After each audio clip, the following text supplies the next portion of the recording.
Habari gani Mwanakeo TV, kama ni mara yako ya kwanza tafadhali subscribe na turn on notification. Karibu katika ulimwengu wa siasa. Jina langu ni Diwakeo TV.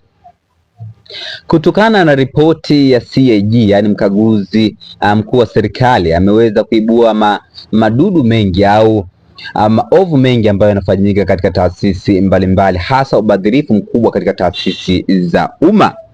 Rose Mayemba naye amekuja na mtazamo wake katika mtandao wa Twitter kutokana na ripoti ya CAG. Na nukuu maneno ya Rose Mayemba. Rose Mayemba anasema, hadi nimemaliza kusikiliza ripoti ya CAG, ukweli wa Mungu unahitaji uwe na moyo mgumu kwa kweli.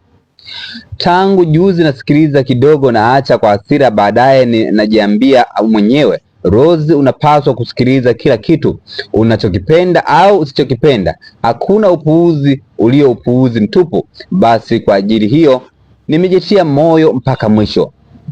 Ninachoweza kusema ni kwamba we lack seriousness as a nation. Imagine CAG kila mwaka anakuja na ripoti zenye mapungufu yale, wizi ule, uzembe ule, ubadhirifu ule, and nobody cares.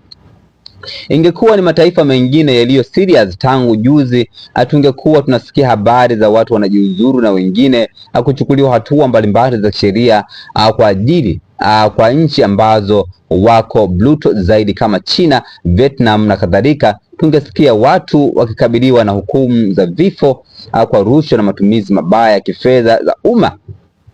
Lakini kwetu hali ni shwari, ni mwenendo wa makofi tu hadi maeneo yanayoonyesha kusikitika. Ukisikia matilioni ya pesa yalivyoliwa na wenye meno, ukarudi kusikiliza matatizo yanayokumba wananchi mahospitalini kwa kukosa huduma nzuri, matatizo ya elimu, miundombinu na kadhalika, unachoka kabisa. Ndugu zangu wa Tanzania, kuna namna kabisa naona tunatakiwa kurudi msituni ili tukomboe taifa letu. Hali ni mbaya na inazidi kuwa mbaya, na kwa kuwa sasa wana uhakika wa kubaki madarakani kwa mtutu wa bunduki, mambo yatazidi kuwa mabaya zaidi.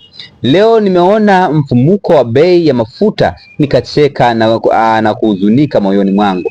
Hawezi wala hawatahisi maumivu yoyote. Tatizo liko kwetu sie akina Kajambanani.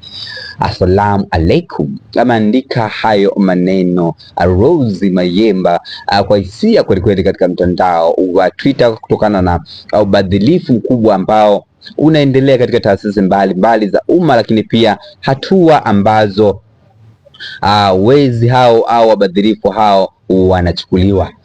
Rose Mayemba anasema ingekuwa kama China au Vietnam, basi tungesikia baadhi ya watu wanakabiliwa na mashtaka ya hukumu ya vifo.